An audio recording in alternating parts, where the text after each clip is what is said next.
अच्छे हों, खुश हों, स्वस्थ हों, मस्त हों और अपने जीवन में आगे बढ़ते हुए अपनी पढ़ाई बहुत अच्छे से कर रहे हों। और मैं भी बहुत अच्छी हूँ, मैं भी अपनी पढ़ाई बहुत अच्छे से कर रही हूँ अभी। थोड़ा-सा वर्क प्रेशर है घर के काम-काज का और बाकी त्योहार के बाद फिर से बहुत अच्छे से टाइम मैनेज होने लगेगा। तो अभी आजकल मैं केवल और केवल सुबह और शाम की ही पढ़ाई कर पाती हूँ। किसी-किसी दिन मुझे सुबह 1.5 घंटे मिल जाता है और किसी-किसी दिन रात को भी 1.5 घंटे मिल जाता है। तो इस तरह से कुल मिला के मैं दिन में 2.5 से 3 घंटे की पढ़ाई अभी इस टाइम पे कर रही हूँ। और जो भी स्टूडेंट जिन्होंने भी केवीएस के टाइम पे प्रिपरेशन की है या किसी भी एग्ज़ाम की प्रिपरेशन की है अभी रिसेंटली, तो उसके लिए मेरे हिसाब से ज़रूरी नहीं है कि 6 घंटे ही पढ़ाई करनी चाहिए। अगर वो 2-2 घंटे भी डेली पढ़ाई करे, 2 से 3 घंटे की भी, तो बहुत अच्छे से चीज़ें कवर हो सकती हैं। बशर्ते आपकी जो बेसिक है वो कंप्लीट होने चाहिए, बेसिक आपको अच्छे से आना चाहिए, तो फिर आप जो एग्ज़ाम का लेवल है वहाँ तक बहुत अच्छे से तैयारी कर पाएँगे। फ्रेंड्स, बहुत सारे मेरे फ्रेंड्स हैं जिनको ये डाउट है कि जिनके 82 प्लस मार्क्स हैं सीटेट में, जो भी फीमेल्स हैं अदर स्टेट से हैं, वो क्या करें, फॉर्म भरें या ना भरें? मेरी एक फ्रेंड ने मुझे कमेंट किया था कि उनके 85 मार्क्स हैं, यूपी से हैं, जनरल कैटेगरी है, तो क्या उनको फॉर्म भरना चाहिए? तो फ्रेंड मैं आपको बता दूँ, देखिए वैसे तो मैं यहाँ आपको शो कर दे रही हूँ कि जो नोटिफ़िकेशन आउट हुआ है उसमें क्या मेंशन किया गया है, क्या एलिजिबिलिटी क्राइटेरिया रखा गया है।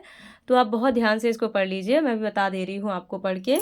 तो देखिए स्टार्टिंग में ही लिखा हुआ है, शिक्षा विभाग के पात्रांक 582 दिनांक 17/6/2023 के आलोक में स्पष्ट किया जाता है कि सी-टेट अभ्यर्थी के लिए बी-टेट 2017 के लिए लागू प्रावधान सामान्य कोटि के अभ्यर्थी को न्यूनतम 60% अंक, पिछड़ा वर्ग, अत्यंत पिछड़ा वर्ग एवं सामान्य कोटि की महिला उम्मीदवार को 55% अंक एवं अनुसूचित जनजाति जाति तथा निःशक्त कोटि के उम्मीदवारों को 50% अंक के आधार पर उत्तीर्ण माना जाएगा। तो यहाँ पर कहीं पर भी ऐसा नहीं मेंशन है कि केवल बिहार कैंडिडेट को ही 82 मार्क्स में एलिजिबल माना जाएगा।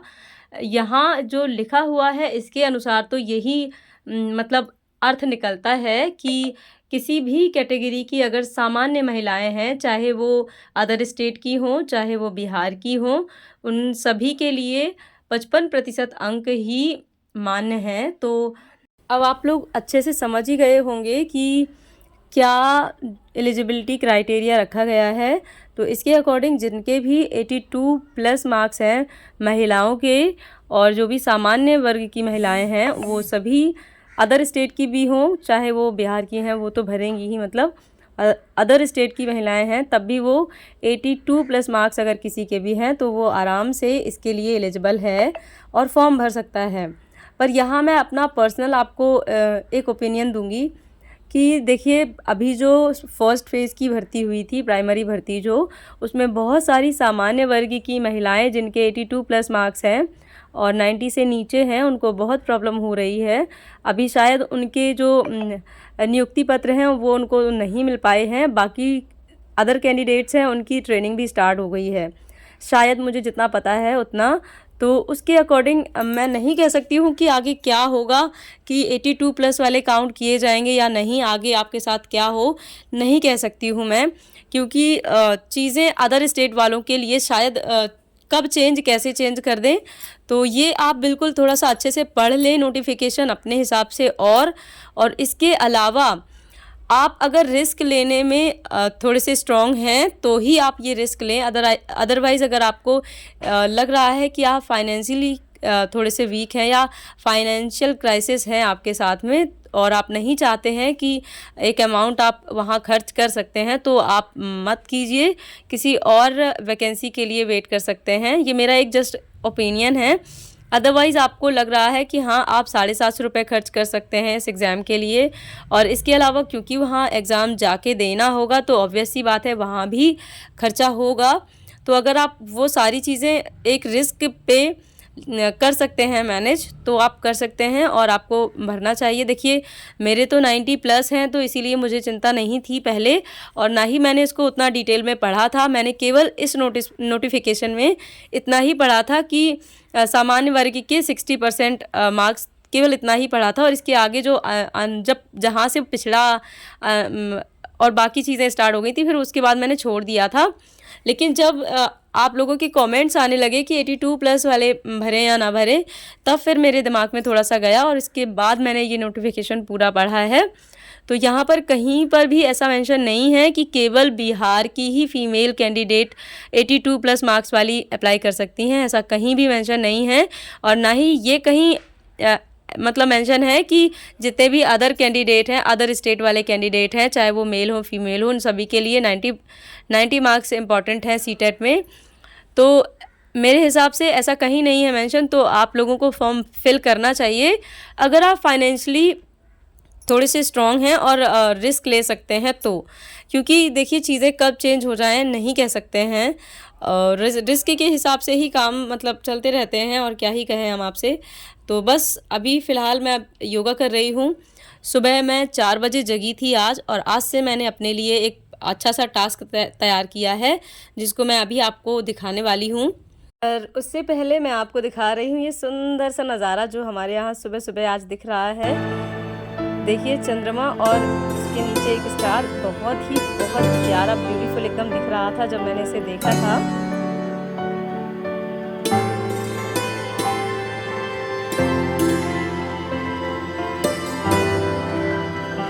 तो फ्रेंड्स ये है मेरी टू डू लिस्ट जिसको मैंने तैयार किया है अपने लिए, और बिल्कुल यही रूटीन मैं अब से फॉलो करने वाली हूँ। सुबह 4 बजे उठना, और सुबह के थोड़े से हमारे यहाँ कुछ नियम चलते हैं एक शादीशुदा महिला के लिए, तो वो कुछ नियम, उसके बाद योगा, उसके बाद गर्म पानी, उसके बाद 1 घंटे की एटलीस्ट पढ़ाई। और आज ये जो 5th नंबर पर मैंने नोट डाउन किया है, ये आज का दिन का काम है, जो कि मुझे पूजा रूम डेकोरेट करना है और साथ ही में अपनी स्टडी टेबल भी। तो बस इसके बाद मैंने अपना पढ़ने का शेड्यूल भी नीचे लिख लिया था कि आज दिन भर में मुझे क्या क्या पढ़ना है। हालांकि आज के रूटीन में मैंने नाइट स्टडी टाइम को इंक्लूड किया है, प्लस अर्ली मॉर्निंग का जो भी मेरा शेड्यूल रहता है उसको इंक्लूड किया है। और पूरे दिन का वीडियो जो होगा वो आपको नेक्स्ट डे मिलेगा, तो आपको पता चलेगा मैंने कैसे कैसे अपना पूरा टास्क कंप्लीट किया। तो आज मैं सुबह सुबह सिर्फ़ और सिर्फ साइंस में प्रकाश चैप्टर पढ़ने वाली हूँ, और सुबह में ये चैप्टर मुझे पता है पूरा नहीं हो पाएगा, क्योंकि लाइट चैप्टर थोड़ा सा बड़ा है, और इसको मैंने पहले पढ़ लिया था साइंस की बुक से, जो कि क्लास 10th की साइंस की बुक है, उससे पढ़ा था। और इसके बाद फिर मैं अर्ली मॉर्निंग में अभी जब पढ़ूँगी तो जो विज्ञान, सामान्य विज्ञान लूसेंट की जो बुक है, जिसको मैं अभी फॉलो कर रही हूँ इस टाइम पे, उससे पढ़ूँगी। तो अभी मैं पानी गर्म कर रही हूँ अपने पीने के लिए, क्योंकि मैंने सुबह सुबह अब से नियम बनाया है कि मैं योगा करने के बाद गर्म पानी पिया करूँगी और उसके बाद पढ़ाई करूँगी। देखिए एक चीज़ हमेशा ध्यान रखिए, अपने लिए कुछ नियम, कुछ डिसिप्लिन बनाइए। अगर आप अपने लिए कुछ डिसिप्लिन बनाते हैं और उसको फॉलो करते हैं ना रेगुलर बेस पे, तो आप कोई भी काम बहुत आसानी से, बहुत अच्छे से कर सकते हैं और उसमें सफलता पा सकते हैं। जैसे कि मेरे पढ़ने का रहता है, तो मैं, वैसे मेरा सुबह उठने का नियम बहुत अच्छा है, चाहे मैं कितनी ही बीमार क्यों ना हूँ, लेकिन मैं सुबह बहुत जल्दी जग जाती हूँ। बहुत जल्दी का मतलब ये है कि जब मैं सबसे ज़्यादा लेट होती हूँ तो 5:30 बजता है, और जब सबसे जल्दी का बोलूँ तो कभी भी जग सकती हूँ मैं 3 बजे, 3:30 बजे, 4 बजे। इसमें मुझे कभी भी अलार्म की ज़रूरत नहीं पड़ती है। 1 से 2 दिन मुझे थोड़ा-सा अपने आप को प्रिपेयर करना पड़ता है, और फिर मैं किसी भी टाइम चाहूँ तो आसानी से जग जाती हूँ। क्योंकि इसमें एक ट्रिक होती है कि आपको सुबह जब आप जगना चाहते हैं तो आपको रात में सोने का नियम अपना थोड़ा-सा बदलना होता है। अगर आप रात में अच्छे से सो लेंगे तो आप अर्ली मॉर्निंग आराम से जग जाएँगे, आपकी नींद पूरी हो जाएगी। क्योंकि बॉडी को ना रेस्ट की ज़रूरत होती है, और बॉडी अगर सही से रेस्ट ले लेती है तो अपने आप एक्टिव हो जाती है कोई भी काम करने के लिए। तो मैं रात में जल्दी सो जाती हूँ, जिस भी दिन मुझे जल्दी जगना होता है। और जल्दी सोने का मतलब ये नहीं है कि मैं 7 या 8 बजे ही सो जाऊँ।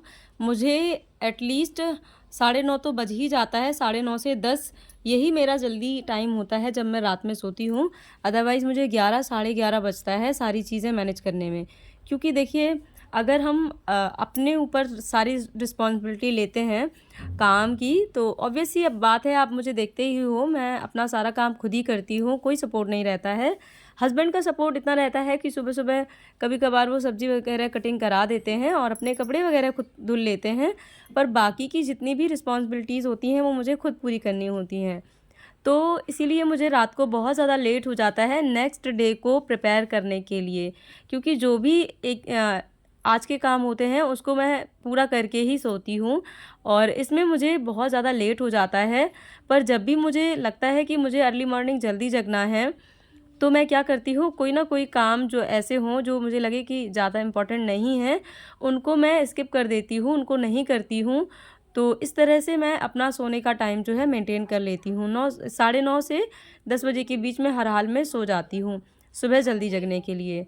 फ्रेंड्स, अगर आप भी बीपीएससी की तैयारी कर रहे हैं टियर 2.0 की, तो आप भी अपना बहुत अच्छा सा एक शेड्यूल बना लीजिए, अपने कंफर्ट ज़ोन को ध्यान में रखते हुए, अपनी चीज़ों को देखते हुए कि कैसे आपको टाइम मिलता है उसके अकॉर्डिंग, और फिर उसको रेगुलर बेस पर फॉलो कीजिए उस टाइम को। तो आप देखेंगे कि जो भी आप सिलेबस पढ़ रहे हैं ना, बहुत अच्छे से कंप्लीट होता चला जाएगा। केवल रेगुलरिटी मेंटेन करने की बात होती है और चीज़ें अपने आप मेंटेन होने लगती हैं। अगर आप अपना शेड्यूल नहीं बना पाते हैं, तो मैं जो शेड्यूल मैंने आज अपना शेयर किया है आप सबके साथ में, ऐसे ही मैं अपना डेली का शेड्यूल आपके साथ शेयर करूँगी, तो आप उसके अकॉर्डिंग भी अपनी चीज़ें मेंटेन कर सकते हैं। और आज मैंने जो भी चीज़ें अपने लिए नोट डाउन की हैं, जिनको मैं पढ़ने वाली हूँ, आप चाहें तो उसके अकॉर्डिंग भी अपने लिए पढ़ने का शेड्यूल जो है तैयार कर सकते हैं। अपनी टू डू लिस्ट बना सकते हैं जिसको आप पढ़ना चाहें, और चाहे आपको कितना भी टाइम क्यों ना लगे, चाहे कैसे भी मैनेज करें, आप ये ध्यान रखें कि आपको ये पूरी चीज़ें एक दिन में ही कंप्लीट करनी है, नेक्स्ट डे के लिए नहीं छोड़ना है। ये एक इम्पॉर्टेंट कंडीशन होगी इस टू डू लिस्ट की। ये अपने माइंड में रखिए कि आपको कोई और बताने नहीं आएगा, अपने माइंड को खुद से ये कंडीशन बताइए कि जितना भी टू डू लिस्ट में लिखा गया है वो आज के आज ही कंप्लीट होना है, चाहे आप काम क्यों ना छोड़ें। आपको काम छोड़ना है, आप काम छोड़ दें, लेकिन अपने टू डू लिस्ट में आपने जो भी मेंटेन किया है, लिखा है, उसको ना छोड़ें। तो देखिए, अभी मैं दिन के बहुत सारे काम करूँगी, बहुत सारे कपड़े मेरे धुलने को हैं, जूते-चप्पल धुलने को हैं, क्योंकि ये दीपावली की सफाई है, तो ऑब्वियस सी बात है, बहुत सारा काम है, झोले मैंने धुल के डाल दिए हैं। तो आज का जो भी दिन का काम रहेगा, अगर पॉसिबल हुआ तो इसको मैं कल आपके साथ ज़रूर से शेयर करूँगी, और नहीं कर पाई तो नाइट और अर्ली मॉर्निंग का रूटीन आपके साथ ज़रूर से शेयर करूँगी।